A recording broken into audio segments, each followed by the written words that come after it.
Assalamualaikum warahmatullahi wabarakatuh. Pada kesempatan kali ini saya akan memberikan materi terkait dengan bagaimana cara melakukan pameran seni rupa.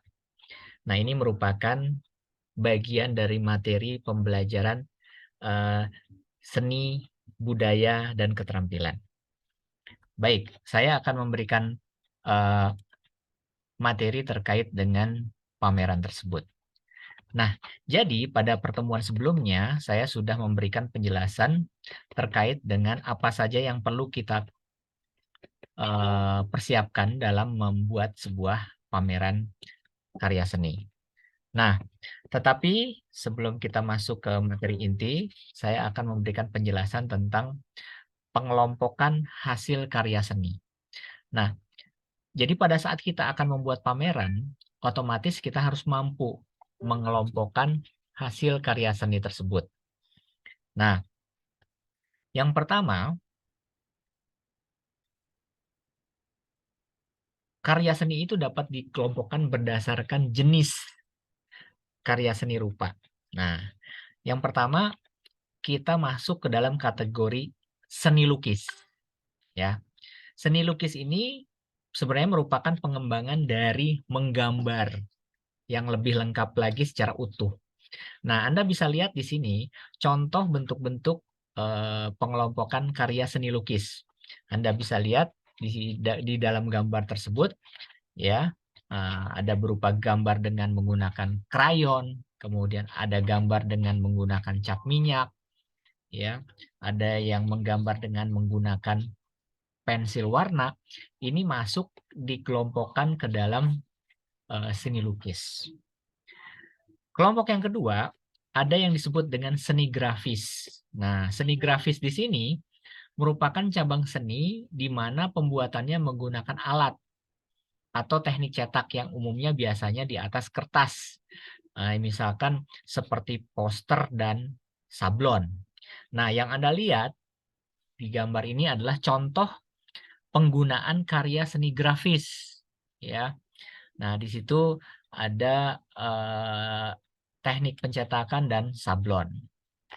Nah, kemudian berikutnya adalah ada yang disebut sebagai kategori seni instalasi. Nah, yang Anda lihat di gambar. Jadi seni instalasi itu adalah seni yang dibuat dengan menyusun, merakit, dan memasangkan berbagai media seni. Ya, baik yang sifatnya 2 dimensi maupun 3 dimensi, sehingga dapat menyusun atau membentuk kesatuan realitas yang memberikan makna baru. Nah, Anda lihat di atas di sini ada karya seni grafis, ya. Kemudian Anda lihat di sini ada beberapa kursi, ya. Kemudian kursi yang dipasang di dinding, kemudian di situ ada lampu, di bawahnya ada wayang yang dibuat terbalik. Pokoknya di sini pada saat pengunjung datang, dia akan menikmati sebuah makna baru. Kira-kira apa ya informasi yang ingin disampaikan oleh seniman terkait dengan seni instalasi ini. Nah, ini ada contoh yang lebih detail terkait dengan karya Ari Okta, ya. Ya, terkait dengan judul karyanya itu berkata apa. Nah, ini merupakan contoh seni instalasi. Kemudian yang berikutnya ada yang disebut dengan seni ilustrasi. Nah, seni ilustrasi ini merupakan karya seni menggambar sebagai hasil visualisasi dari tulisan untuk menerangkan, menyampaikan, menghiasi, atau memudahkan pembaca untuk memahami suatu cerita, tulisan, maupun informasi lainnya. Contohnya, Anda pernah mungkin membeli sebuah novel di mana di dalam bab atau diawali bab novel tersebut ada gambar-gambar, ya, yang memudahkan Anda untuk memahami isi dari chapter yang Anda akan baca. Nah, inilah yang disebut dengan seni ilustrasi. Atau misalkan Anda melihat buku bacaan anak-anak, ya, ada beberapa buku bacaan yang Setiap awal bab diberikan gambaran terkait dengan isi dari bab tersebut. Nah, inilah yang disebut sebagai seni ilustrasi.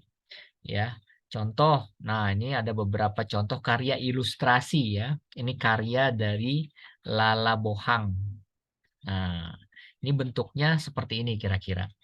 Ya, jadi dari ilustrasi tersebut sedikit menggambarkan secara ringkas terkait apa yang isi yang ada di dalam chapter tersebut. Berikutnya adalah seni yang dapat dikategorikan sebagai seni patung. Nah, seni patung di sini Anda bisa lihat contoh karya seni patung. Ya, di sini sebelah kiri ada karya Ekwan Marianto, kemudian sebelah kanan ada karya Bunga Jeruk Kambing Hitam. Nah, ini adalah contoh seni patung. Kemudian berdasarkan dimensi. Nah, berdasarkan dimensi itu seni dapat dikategorikan menjadi dua, yaitu seni 2 dimensi dan seni 3 dimensi. Nah, yang disebut dengan karya 2 dimensi yaitu contohnya adalah berupa gambar, ya, berupa gambar seperti ini. Nah, ini adalah karya 2 dimensi. Ya. Sementara yang disebut sebagai 3 dimensi itu contohnya ya seperti ini. Ya, ini karya 3 dimensi. Nah, itu karya seni berdasarkan berdasarkan bentuk daripada dimensi tersebut. Kemudian kita lanjutkan, bentar. Nah, yang berikutnya berdasarkan ukuran. Ya, jadi Anda ingin mengkategorikan berdasarkan ukuran. Nah, karya yang berukuran kecil dikelompokkan dengan ukuran kecil. Kemudian karya yang ukurannya besar-besar dikelompokkan dengan ukuran yang besar. Ya, misalkan di sini contoh ya, kayak misalkan di Bali itu kan banyak terhadap patung-patung ya. Nah, itu patung ukurannya besar. Itu kita tidak bisa menempatkannya di dalam sebuah ruangan ya. Itu biasanya dimasukkan ke dalam outdoor. Nah, kemudian berdasarkan tema, misalkan kelompokan ini kita berdasarkan tema. Apakah tema alam, misalkan tema kisah. Nah, itu Anda bisa kelompokkan berdasarkan tema-tema tertentu. Nah, kemudian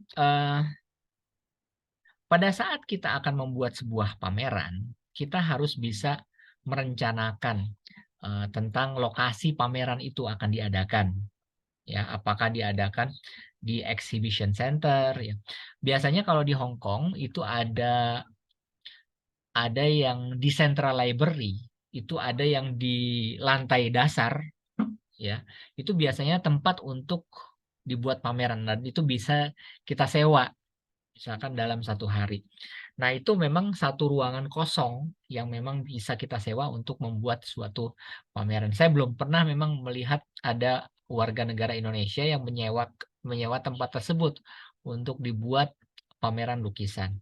Paling kita hanya ikut serta dalam kegiatan lain. Ya, misalkan saat ini kan ada di Hong Kong itu Hong Kong Flower Show ya 2023. Nah, kita menyajikan rumah, kalau nggak salah rumah adat di booth Indonesia. Nah, ini contoh dari penggunaan tempat untuk pameran tersebut. Nah, itu perlu dipersiapkan ya. Sebenarnya memang harus jauh-jauh hari, misalkan 2 atau 3 bulan sebelumnya kita harus menyewa tempat tersebut karena kalau tidak dipakai orang. Kemudian persiapan yang kedua pada saat kita ingin membuat pameran itu adalah kita persiapan perlengkapan dan peralatan. Nah, kira-kira apa saja sih yang perlu kita siapkan kalau kita membuat pameran? Yang pertama itu adalah kita harus menyiapkan sketsel atau papan panel. Biasanya papan ini dipergunakan untuk menaruh karya seni. Biasanya di situ ada lampu di bagian atasnya, kemudian kita taruh lubang, ditaruh paku ya untuk menempelkan karya seni di papan tersebut.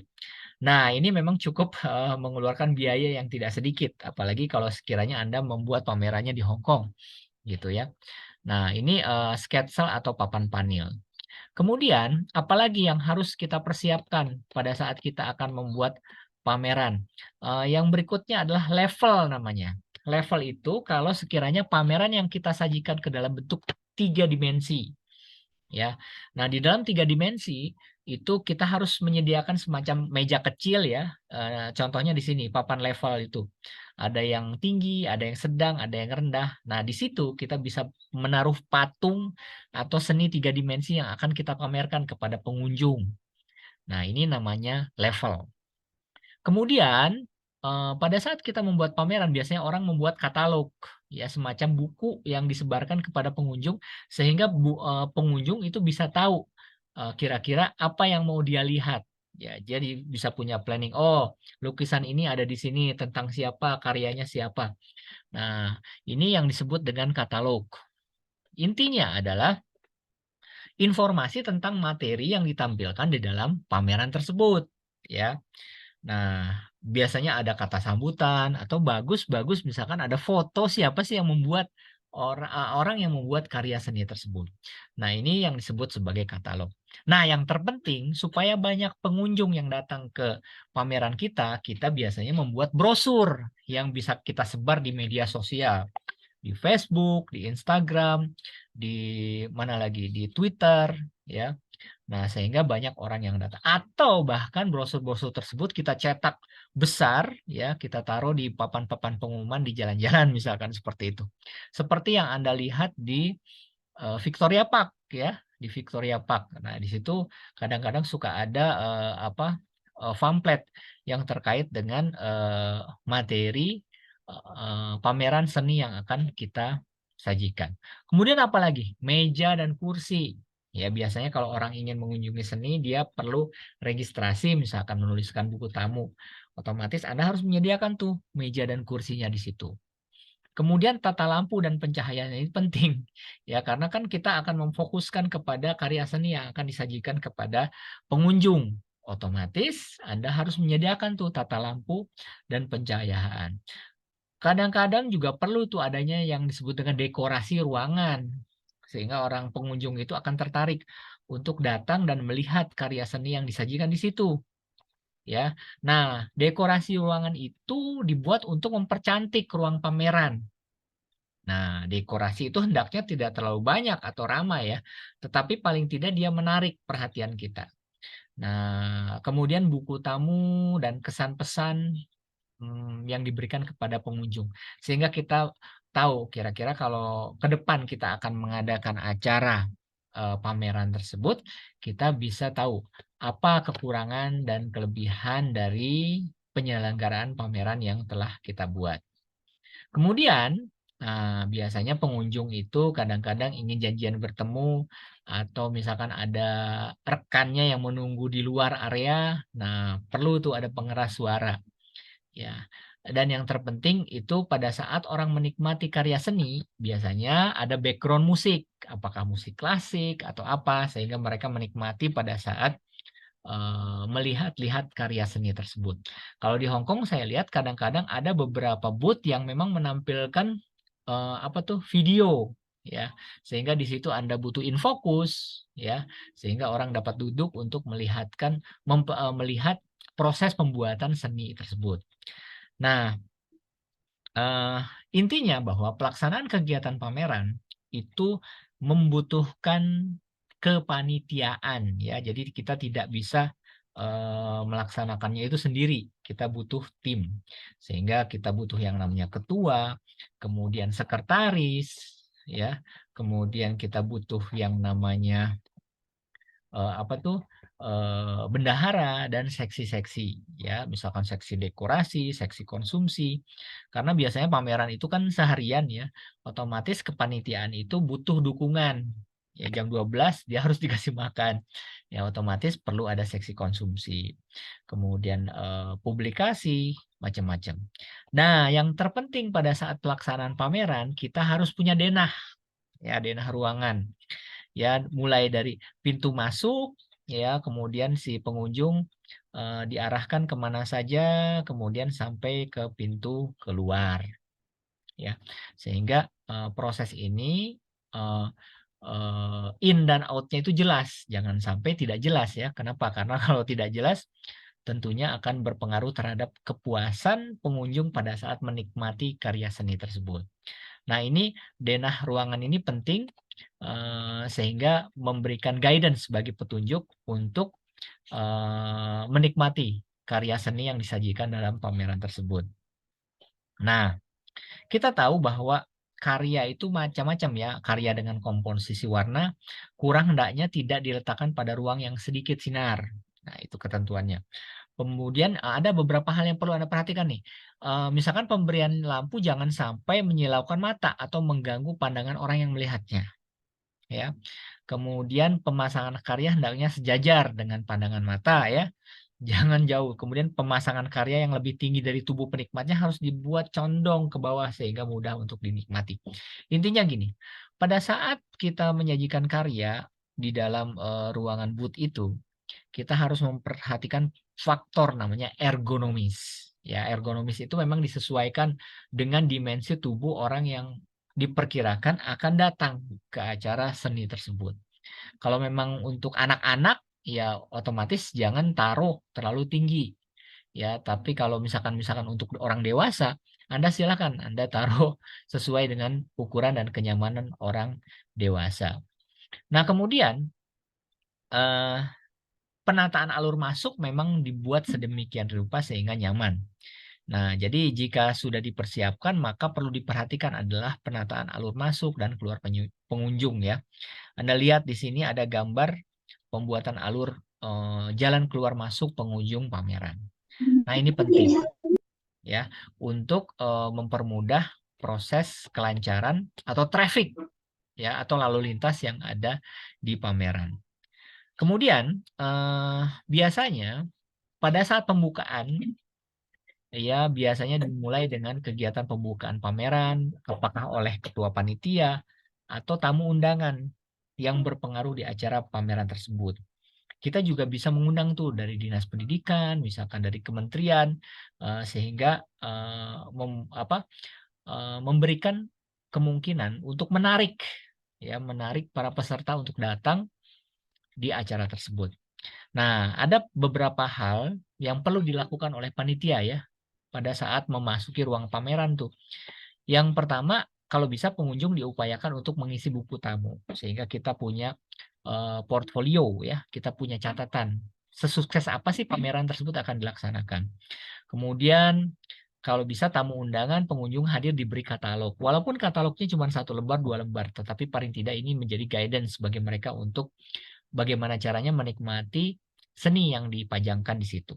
Kemudian sewaktu-waktu panitia mengamati suasana ruangan seperti kondisi pencahayaan, keutuhan yang dipamerkan. Nah, yang terpenting pada saat ujungnya kita harus bisa membuat laporan kegiatan pameran.